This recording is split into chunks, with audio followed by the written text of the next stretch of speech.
We tend to think of mainstream aerospace engineering and, say, the study of UFOs as two totally different things. One's all hard science, government contracts, the other is eyewitness accounts and, let's be honest, fringe theories. But what if that line is way, way blurrier than we've been told? Let's dig into this, because it gets pretty wild. All right, to get started, let's talk about a company you've definitely heard of, but maybe not in the way we're about to. No, really, think about it. For most of us, that name probably brings up images of advanced weapons, high-tech radar systems, all that cutting-edge military stuff. And you'd be right.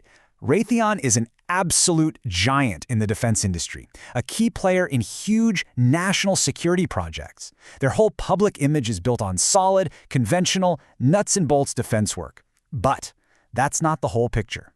Because this is where the story takes a sharp turn. The source material we're looking at suggests that behind the closed doors, away from all that conventional work, companies just like Raytheon were looking into things that sound like they were pulled straight from a science fiction script. Now, before these massive aerospace corporations got in on the action, the groundwork was actually laid by much smaller, really specialized private companies. You could call them the OGs, the original pioneers, founded for the sole purpose of investigating the unknown. Just look at this timeline. We're talking the early 1950s, the very beginning of the space race. So while most of the world is looking up at rockets, you've got these small, dedicated groups of scientists and engineers who are already setting up shop to formally study UFOs.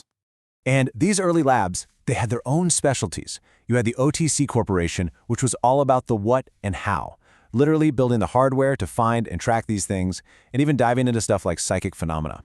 At the same time, Mesa Corporation was obsessed with the physics of it, trying to crack anti-gravity and figure out next-level propulsion. So, with these smaller, focused labs kind of paving the way, well, it wasn't long before the big players in aerospace took notice, and they started their own, much more secretive research programs. And this wasn't just a one-off thing. A really clear pattern starts to show up when you look at two of the biggest names in the business, Lockheed Martin and Raytheon. It turns out they didn't just share a public identity as defense contractors. Our sources show they also shared a secret fascination with UFOs and the paranormal. It was like this hidden research track, running in parallel to all their public projects. And they each pretty much played to their own strengths, which makes sense. Raytheon was already a leader in radar and sensors, so naturally, they focused on UFO detection and tracking.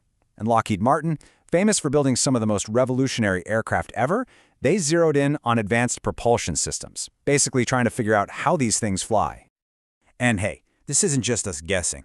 The source material is pretty explicit here. It says a company like Lockheed Martin was involved in projects covering both detection and propulsion. So this quote really confirms they were looking at the whole puzzle. Which, of course, brings us to probably the most legendary and secretive R&D division in history, a place where this kind of out-there thinking wasn't just tolerated, it was the whole point. So if you've never heard the term Skunkworks before, it's the nickname for Lockheed Martin's Advanced Development Program.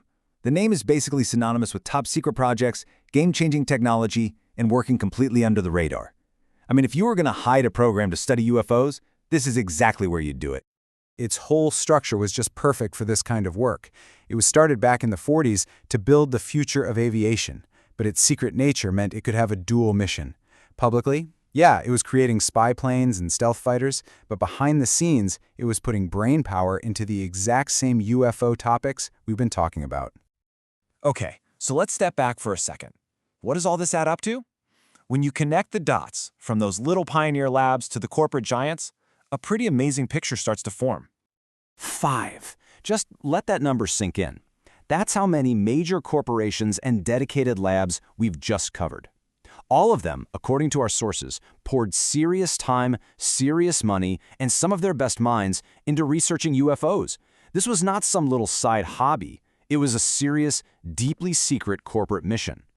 And look, while a lot of these projects were and still are incredibly controversial, you can't really deny their legacy.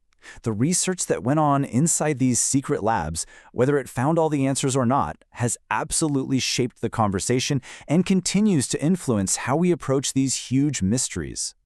And that kind of leaves us with one last big question. If the world's most advanced aerospace companies were secretly throwing resources at this back in the 50s, 60s, and 70s, you just have to wonder, what kind of secret labs are they running, and what mysteries are they trying to unravel right now?